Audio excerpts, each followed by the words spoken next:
তেখেতে ৰাজ্যৰ মুখ্যমন্ত্ৰীৰ দায়িত্ব ললে ৰাষ্ট্ৰপতিক সাক্ষাৎ কৰি তেখেতৰ আশীৰ্বাদ লোৱাটো এটা পৰম্পৰা কিন্তু যোৱাবাৰ তেখেতে সেই সময়ত কাকো সাক্ষাৎ কৰা নাছিল গতিকে যোৱাবাৰ মোৰ উপৰাষ্ট্ৰপতিক সাক্ষাৎ হৈছিল কিন্তু মহামান্য ৰাষ্ট্ৰপতিক সাক্ষাৎ হোৱা নাছিল গতিকে কালি মই তেখেতক সাক্ষাৎ কৰিলো আৰু মই তেখেতক কাজিৰঙাত এদিন ৰাতি থকাকৈ অসমলৈ নিমন্ত্ৰণ জনাইছো আৰু তেখেতে এটা বেসিক্যালি তেখেতে এটা মোক আশ্বাস দিছে যে মই এবাৰ ৰাজভৱনত নাথাকো গুৱাহাটীত কাজিৰঙাত থাকিম কাৰণ ৰাষ্ট্ৰপতি এজনে এনেকুৱা স্থানত থাকিলে তাৰ এটা খুব ভাল অসমৰ এটা পজিটিভ বাৰ্তা এটা গোটেই দেশলৈকে যায় দ্বিতীয়তে আমাৰ অসমত বৰ্তমান যিটো ড্ৰাগছ বা গৰুৰ চোৰাং কাৰবাৰ বা হিউমেন ট্ৰেফিকিঙৰ ওপৰত যিখিনি কাম চলি আছে সেইখিনিৰ ওপৰত গৃহমন্ত্ৰী ডাঙৰীয়াক সাক্ষাৎ কৰি মই অৱগত কৰিলো আৰু জেনেৰেলি আমাৰ ৰাজ্যৰ আইন শৃংখলা পৰিৱেশ লৈ আমাৰ NSA ডোভাল ডাঙৰীয়াৰ লগতো মোৰ অলপ দেৰি আলোচনা হৈছিল তেখেতে মোক যোৱাবাৰ মই তেওঁৰ কাৰ্যালয়ত গৈছিলো তেওঁ কৈছিল যে নেক্সট টাইম আহিলে মই তোৰ তাতে যাম বুলি আজি আহি তেখেতে মোক সাক্ষাৎ কৰিলে টিপুৱা মৰিগাঁৱত এটা সংঘৰ্ষ হৈছে গধূলি কাৰ্বি আংলঙত সংঘৰ্ষ হৈছে মাজনিশা আমাৰ গোটেই অসমৰ যিটো গৰুৰ ব্যৱসায় এইটো প্ৰায় 1000 কোটি টকা মাহত ট্ৰানজেকশন আছিলে সো এই গোটেই ব্যৱসায়টোৰ যিজন মেইন কিং পিন ৰেড্ডি বুলি তেওঁ অন্ধ্ৰপ্ৰদেশত থাকে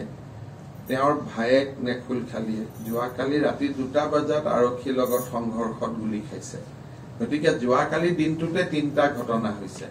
গতিকে ইয়াতকৈ স্পীড কৰিলে দিগদাৰ হ'ব বাট মোৰ মতেদি যথেষ্ট স্পীডত হৈ আছে প্ৰহ্লাদ যোশীৰ লগত কথা বতৰা হৈছিলে যে কাৰ্বি আংলং আৰু নৰ্থ কাছাৰত কেইবাটাও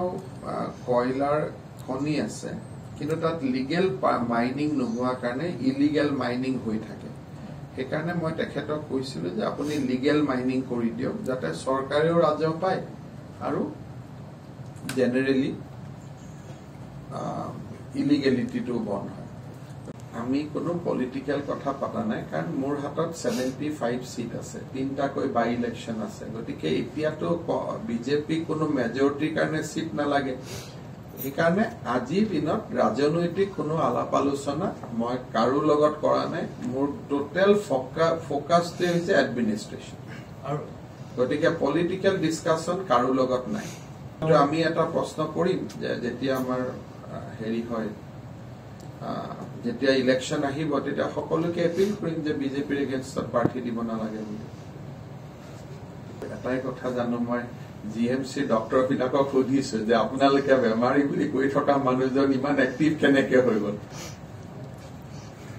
এতিয়া GMCৰ ওপৰত এটা আই থিংক আমি GMC ডক্টৰ বিলাকক সুধিছো যে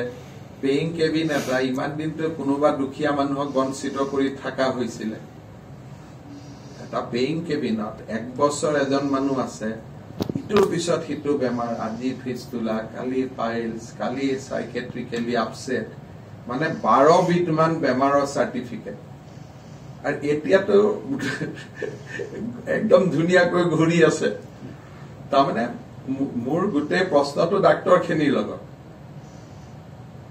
এখন কি সাৰ্টিফিকেট আছিল বেমাৰ আছিল নে নাই গতিকে এইটো এটা বহুত লাখ টকাৰ প্ৰশ্ন হৈ গৈছে এটা যে এই যে অপৰাধী হলে বা যিকোনো অপৰাধী হওক বা যিকোনো দুখমুক্তই হওক মেডিকেলত আহি যে পুৰা নিগাজিকৈ বহি লয় আৰ জামিন লোৱা দিনাখনে ভাল পাই যায় এইটো কি ভিটামিন জানি থলে আমাৰো কেতিয়াবা লাভ হ'ব ইলেকশন কৰি যেতিয়া আমাৰ ৰাতি ভাগৰ লাগে সেই ভিটামিনটো আমিও যদি খাই দিও আমাৰো ভাগৰ সব নোহোৱা হৈ যাব আইজি চলি আছে অলপ মই কথা বতৰা পাতিয়ে থাকো সদায় ৰাতি কেন্দ্ৰ চৰকাৰৰ লগত ময়ে পাতি থাকো না পিটাৰ দে সদায় মই ৰাতি কথাই পাতি থাকো সদায় ৰাতি 12টা বজাত 11টা বজাত এবাৰ চবকে ফোন কৰোঁ 5টা সংগঠনত কিন্তু লগতে মই স্মৃতি ইৰাণী আৰু প্ৰহ্লাদ যোশীকো লগ কৰিছিলোঁ স্মৃতি ইৰাণীজীৰ লগত মূল কথাটো আছিল যে আমাৰ ছ'চিয়েল ৱেলফেয়াৰৰ যিটো সাপ্লিমেণ্টাৰী নিউট্ৰিশ্যন প্ৰগ্ৰাম তাত কেনেকে স্বচ্ছতাৰে আমি 300 দিনৰ খোৱা শিশুক দিব পাৰোঁ আজিলৈকে আমি খোৱাটো 300 দিন গৈ নাপাওঁগৈ 250 দিন মানত ৰখি যায় গতিকে কেনেকে 300 দিনে আমি খোৱা দিব পাৰোঁ সেইটো এটা চৰকাৰ কৰাটো সকলোৰে অধিকাৰ আছে এইটোতো কিয় আপুনি চৰকাৰটো CPMLও কয় CPIও কয় আমাৰ UDFও কৈ আছে কিন্তু আজিৰ ডেটত চৰকাৰ কৰাৰ সম্ভাৱনাটো UDFৰ বেছি আছে তেওঁলোকে ভোট বেছি পাই আছে নহয় আপোনালোকে যদি চাই এটা কম্পেয়াৰ কৰে যে অখিল গগৈতকৈ বদৰুদ্দিন আজমলে বেছি ভোট পাইছে গতিকে এতিয়া নিউট্ৰেলি যদি আমি চাওঁ চৰকাৰ কৰাৰ কাৰ সম্ভাৱনা আছে আজমলৰ সম্ভাৱনাটো বেছি ভোটৰ যদি বাকচ গন্তি কৰে আৰু বাকী কথাটো মই এটাই কথা জানো যে মই শব্দটো খুব বেয়া যদি ক'লেহেঁতেন আমি বাহিৰত থাকিলেহেঁতেন শুনি ভাল লাগে বাকীটো তেওঁৰ কথা হয়তো তেওঁ থাকিলে হয়তো কিবা বেলেগ ৰিজাল্ট হ'লে সেইটোনো মই কেনেকে চাম সেইটোত অকল ভগৱানেহে জানিব Sir, on many occasions, সেইটো ভগৱানে কি ভাবি থৈ দিছে ভগৱানৰ হয়তো ইচ্ছা আছিল মই মুখ্যমন্ত্ৰী হম গতিকে এইটো ওপৰৱালাৰ কথা আমিতো ভগৱানক বিশ্বাস কৰা মানুহ